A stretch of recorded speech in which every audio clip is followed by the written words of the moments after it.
60 থেকে 70 জন রোগী ভর্তি করা গেছে। এর বেশি আসলে নেওয়া সম্ভব না, ঢাকা মেডিকেলে নিয়ে যাবার জন্য বারবার বলা হয়েছিল এবং তৎক্ষণাৎ আমরা দেখছিলাম যে ডাক্তারদের পক্ষ থেকে যে প্রচেষ্টা চালানো হয়েছে, কারণ বেশিরভাগ দগ্ধ রোগীদেরই আনা হয়েছে, দগ্ধ শিশু যাদের শরীরের বেশিরভাগ অংশই হয়তো পড়ে গেছে, যদিও সেটি আমরা নির্দিষ্টভাবে এখনই বলতে পারছি না, কারণ যে যার মতো কর্তব্য তার পালন করছে এবং আমরা মিডিয়ার কর্মী যারা আছি আমরা চেষ্টা করি যাতে করে কারো কাজে কোনো ধরনের বিঘ্ন না ঘটে। আমরা একটু আবারও যাব ঘটনাস্থলে, আমাদের সহকর্মী শাকিল হাসান আছেন, তিনি আমাদেরকে ঘটনাস্থলের চিত্র জানাতে পারবেন। শাকিল, উদ্ধার তৎপরতা এখন কোন পর্যায়ে আছে, অর্থাৎ বিমানটির যে ধ্বংসাবশেষ পুরোপুরি সরানো গেছে কিনা আমরা আসলে জানতে চাচ্ছি, সেখানে আর কেউ আটকা পড়ে আছে কিনা, কিংবা যেটি আসলে কারোরই কাম্য নয়, নিহত কেউ আছে কিনা?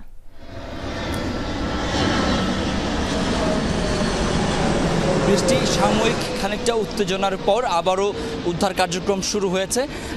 এই কলেজের শিক্ষার্থী এবং আইনশৃঙ্খলা বাহিনীর সঙ্গে যে সাময়িক উত্তেজনা আমরা দেখছিলাম উদ্ধার কার্যক্রম নিয়ে, সেটি আপাতত স্তীমিত হয়েছে এবং এরপরে আবার কিন্তু আপনি দেখতে পাচ্ছেন পেছনের ক্রেন যেটি নিয়ে আসা হয়েছে এই বিধ্বস্ত ভবন বিমানটি উদ্ধার করার জন্য, সেটি আবারও কাজ শুরু করেছে এবং সামনে ফায়ার সার্ভিস সহ সেনাবাহিনীর উদ্ধারকারী দল তারা কাজ করছেন। এবং এই ভিতরে যে অবস্থাটি আমি এর আগের খবরে বলেছিলাম যে আমি কিন্তু ওখানে প্রায় ঘন্টা দুয়ের মতো পুরো যে বিধ্বস্ত ভবনটি এবং বিধ্বস্ত বিমানটি পুরোপুরি আমি পুরো জায়গাটি দেখে এসেছি এবং সেটি এক ভয়ানক অবস্থা ওখানকার। এবং এটি ছিল একটি ক্লাসরুম এবং এখানে কিন্তু যে দোতলা ভবনটি দেখা যাচ্ছে উত্তর দক্ষিণে লম্বালম্বী, এই পুরো ভবনেই ক্লাসরুম ছিল নিচতলায় এবং দোতলায়। যে ভবন যে বিমানটি বিধ্বস্ত হয়েছে সেটি কিন্তু এই আমার ঠিক পেছনে অংশ পশ্চিম দিক থেকে কলেজের ভবন 5-এর দক্ষিণ পাশ দিয়ে এই বিমানটি এসে এই মাঠের ঠিক এই সাদা জায়গার ঠিক পরে যে ঘাসের যে জায়গাটি রয়েছে ঠিক সেখানে আশ্রয় পড়ে এবং তার পরেই হচ্ছে নারকেল গাছ একটি সারিবদ্ধভাবে রয়েছে। সেই নারকেল গাছের দুটি নারকেল গাছ একদম ভেঙে সেই ভবনটি বরাবর বিমানটি ঢুকে যায় এবং সেখানে তখন ক্লাস চলছিল, শ্রেণীকক্ষ ভরা ছিল শিক্ষার্থীরা এবং এগুলো বেশিরভাগই হচ্ছে 1 থেকে 8ম শ্রেণী পর্যন্ত এই শ্রেণীর ক্লাস হয় এই ভবনটিতে। এবং যে শ্রেণীকক্ষে বিমানটি আঘাত হেনেছে সেটা ছিল ক্লাস 3, 4 এবং দোতলায় ছিল 7, 8-এর ক্লাসরুম। এখন পর্যন্ত আমরা প্রত্যক্ষদর্শীদের কাছ থেকে এমন তথ্যই পেয়েছি এবং ঠিক ওই সময়টিতে ক্লাস চলছিল এবং ক্লাসের শিক্ষার্থীরা ছিলেন, শিক্ষক ছিলেন। এবং আমরা যখন পেছন দিয়ে যখন ওই ক্লাসরুমের ভেতরে ঢুকেছিলাম তখন আমরা দেখতে পেয়েছি যে এই পুরো ক্লাসরুমটি দগ্ধ হয়েছে এবং পুড়ে ছাই হয়ে গেছে সব কিছু। এবং এদিক সেদিক ক্লাসরুমের ভেতরে এবং বাইরে বিমানের ধ্বংসাবশেষ ছড়িয়ে ছিটিয়ে রয়েছে এবং সামান্যতম একটি অংশও কিন্তু আস্ত নেই। পুরো ক্লাসরুমটি জুড়েই প্রায় 4-5টি ক্লাসরুম জুড়ে কিন্তু পুরো ধ্বংসস্তূপ এবং অগ্নিকাণ্ডের যে পোড়া ক্ষত সেগুলো আমরা দেখতে পেয়েছি। এবং ওই পাশের ভবনের পেছনের যে দেয়াল, সে দেয়াল ভেদ করেও ওই পাশটিতে পেছনের পূর্ব অংশে কিন্তু এই বিমানটির বিধ্বস্ত অংশ বেশ খানিকটা ছড়িয়ে পড়েছে। সেটি আমরা আগের খবরে আপনাদের মাধ্যমে আমরা দেখিয়েছি। সেখানেও পেছনে এই ভবনের পেছনের স্থানীয়দের চলাচল করার জন্য একটি রাস্তা রয়েছে, হাঁটা পথ, সেই রাস্তার কাজ চলছে, সেখানেও অনেকে কাজ করছিলেন এবং তারা তাৎক্ষণিকভাবেই যখন বিমানটি বিধ্বস্ত হয় সেখানে তারা দৌড়ে ছুটে আসেন এবং সেখানে শিক্ষার্থীদের তারা উদ্ধার কার্যক্রমে অংশগ্রহণ করেন।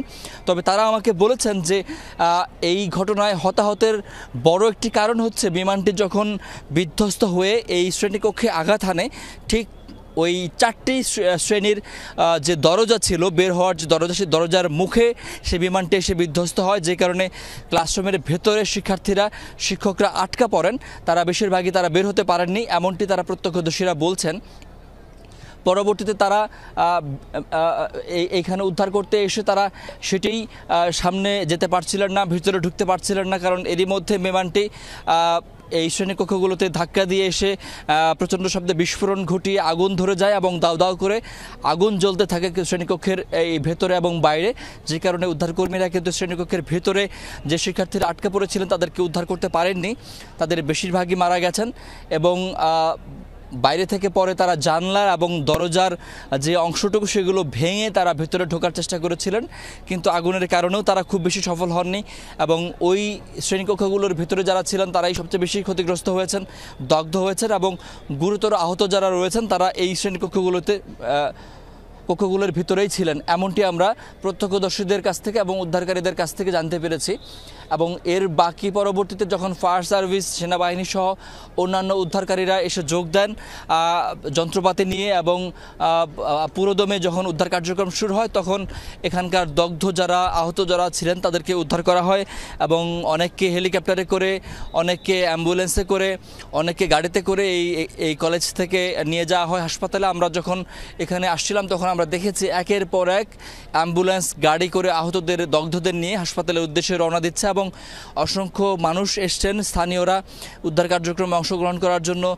উদ্ধার কার্যক্রমের সঙ্গে যারা জড়িত রয়েছেন তারা তাদেরকে বারবার করে বলছিলেন হাসপাতালগুলোতে যাওয়ার জন্য, কারণ হাসপাতালে প্রচুর রক্তের প্রয়োজন হচ্ছে, বিভিন্ন গ্রুপের রক্তের জন্য সেখানে ডোনার প্রয়োজন হবে, সেখানে তাদেরকে যাওয়ার আহ্বান জানাচ্ছিলেন তারা।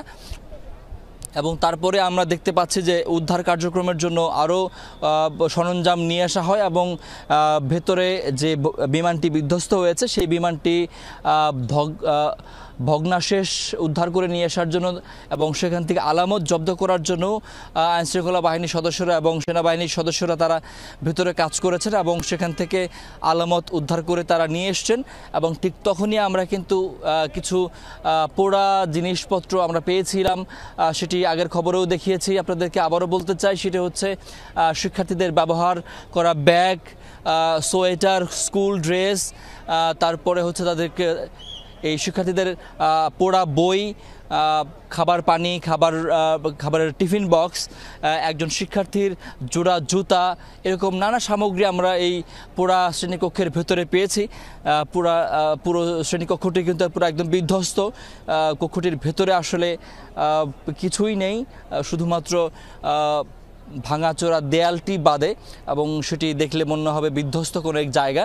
এবং পুরো দেয়ালটি ভেঙেও পূর্ব পাশ দিয়ে বিমানটি অর্ধেক অংশ বের হয়ে গেছে এবং যে অংশটি ওই পাশের পেছনের যে সড়ক, সেই সড়কের উপরেও খানিকটা গিয়ে পড়েছে। আমরা সেই অংশটিকেও দেখেছি এবং সেখান থেকেও আমি তথ্য ছবি পাঠিয়েছিলাম দর্শকদের জন্য। যদি দেখতে পারেন যে হচ্ছে এই পুরো ভবনটির যে কালো অংশ দেখা যাচ্ছে এবং ক্রেনটি যেখানে স্থাপন করা হয়েছে ঠিক তার পেছনের এই নিচতলা এবং দোতলা মিলে প্রায় 4টি শ্রেণীকক্ষ, 4 থেকে 5টি শ্রেণীকক্ষে প্রায় ধ্বংস হয়ে গেছে, একদম পুরোপুরি ধ্বংস হয়ে গেছে। এবং বলা হচ্ছে ভবনটিও এখন ঝুঁকিপূর্ণ হয়ে পড়েছে, যেহেতু নিচতলার পুরোটি একদম বিমান গিয়ে আঘাত হানার কারণে পুরোই ভেঙে গেছে। সেখান থেকে এখন বিমানের যে ধ্বংসাবশেষ অংশটি রয়েছে সেটি উদ্ধার করার জন্য উদ্ধারকারীরা ক্রেন নিয়ে এসছেন এবং সেখান থেকে এই ভগ্নাশেষটি উদ্ধার করার জন্য তারা কার্যক্রম চালাচ্ছেন। এবং আমরা যেহেতু উদ্ধার কার্যক্রমে যেন সামান্যতম ব্যাঘাত না ঘটে, আমরা বেশ খানিকটা দূরেই অবস্থান করছি এবং গণমাধ্যম কর্মীদের অনেককেই এই কলেজ প্রাঙ্গণে ঢুকতে দেওয়া হয়নি। শুরুতে আমাদেরকেও ঢুকতে দেওয়া হয় না, পরে আমরা শিক্ষার্থীদের সহায়তা আমরা প্রবেশ করেছি।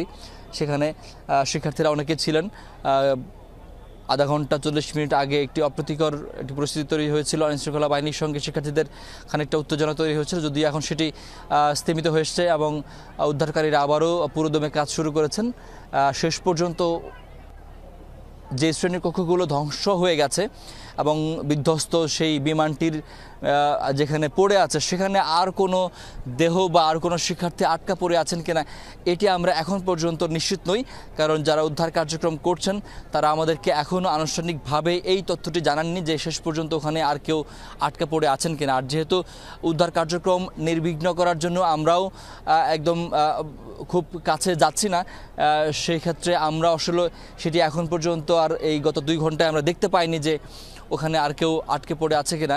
নিশ্চয়ই উদ্ধারকারী যারা আছেন তারা আমাদেরকে খানিক পরে হয়তো আনুষ্ঠানিক কোনো তথ্য আমাদেরকে জানাবেন যে এখনও ভেতরে কেউ আটকা পড়ে আছে কিনা বা কোনো দেহ সেখানে আটকা পড়ে আছে কিনা সেটি আমাদেরকে নিশ্চয়ই জানাবেন। তবে উদ্ধারকারীদের পক্ষ থেকে বারবার করে বলা হচ্ছে যে হাসপাতালগুলোতে যেন আগ্রহীরা যান এবং যারা স্থানীয় এখানে ভিড় করছেন তারা এখানে ভিড় না করে বরঞ্চ হাসপাতালগুলোতে গেলে হাসপাতালে হয়তো অনেকের রক্ত লাগবে বিভিন্ন গ্রুপের, সেখানে আহতদের জন্য সুবিধা হবে এবং দ্রুত রক্ত পাওয়া সেটি নিশ্চিত করবে। এবং সে কারণে তাদেরকে অনুরোধ করা হচ্ছে বারবার করে এই দুর্ঘটনার স্থলটি ত্যাগ করে হাসপাতালে রক্ত দিতে যাওয়ার জন্য।